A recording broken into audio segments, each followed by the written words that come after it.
If you want to explore the Southern Upland Way, then you're going to need a map.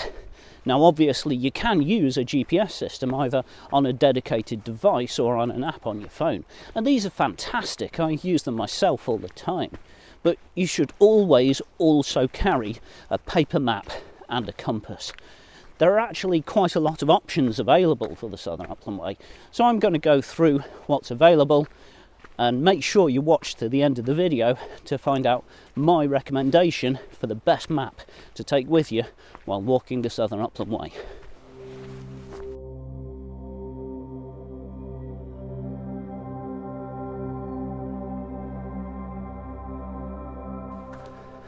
Probably the most popular maps in the UK are the Ordnance survey maps, and there are two different types of Ordnance survey map which are useful for walkers and cyclists. The Land Ranger maps, which are their 1 to 50,000 scale maps, and the Explorer maps, which are their 1 to 25,000 scale. The scale tells you how much area of land is covered by a certain distance on the map.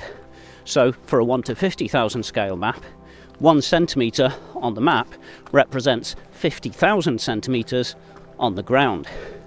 This means that an Explorer map has a lot more detail on it than a Land Ranger map, but it also means it doesn't cover as large an area of ground, so you would need more maps for a given distance.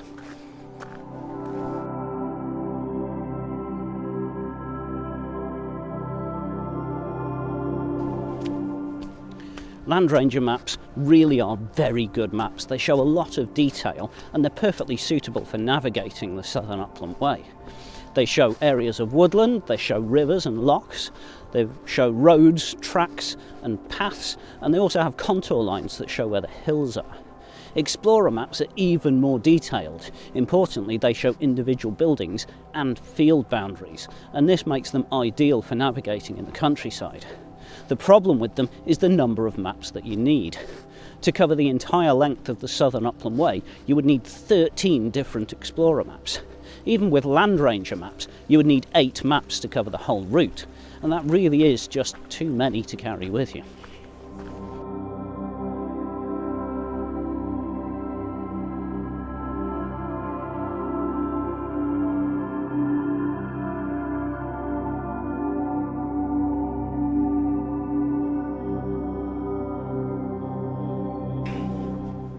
Luckily, Harvey Maps make a dedicated map for the Southern Upland Way.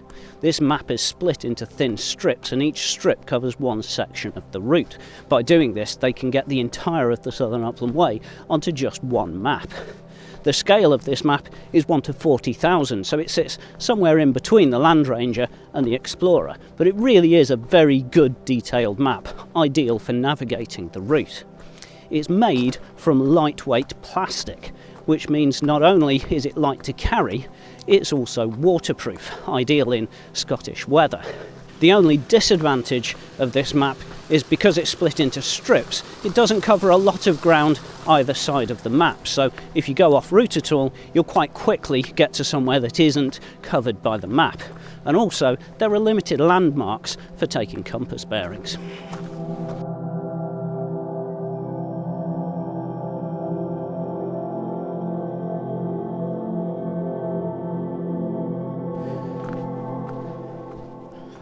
The other thing that is worth mentioning is the Southern Upland Way guidebook, which is published by Cicerone.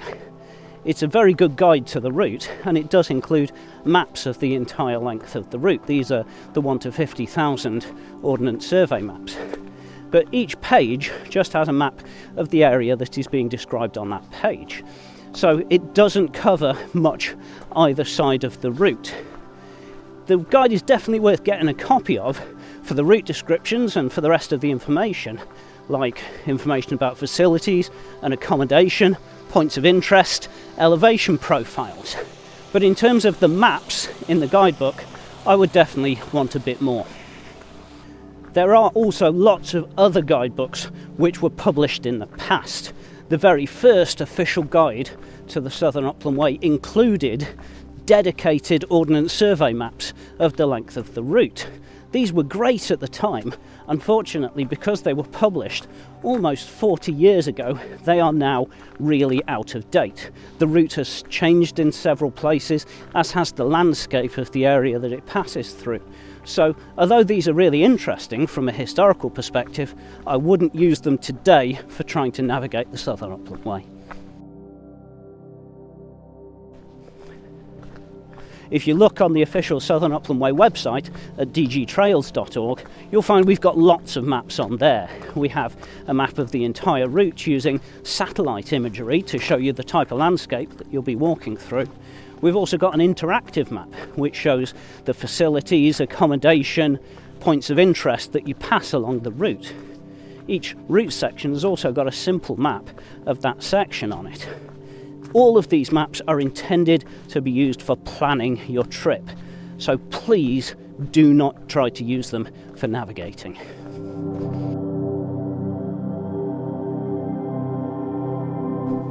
It's worth mentioning that none of these maps, not the Ordnance Survey maps nor the Harvey's map, will show public rights of way, such as footpaths and bridleways.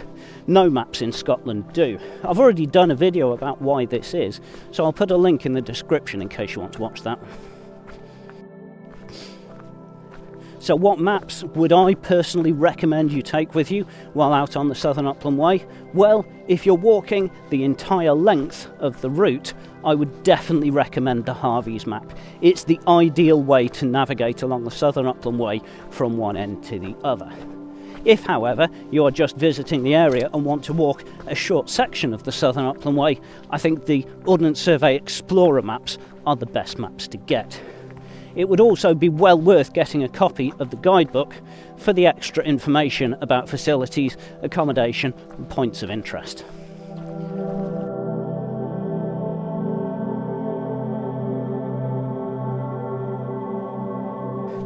Of course, there's no point in having a map if you don't know how to use it. So in the near future, I'm going to be making some more videos about how to use a map and compass to navigate well in the countryside.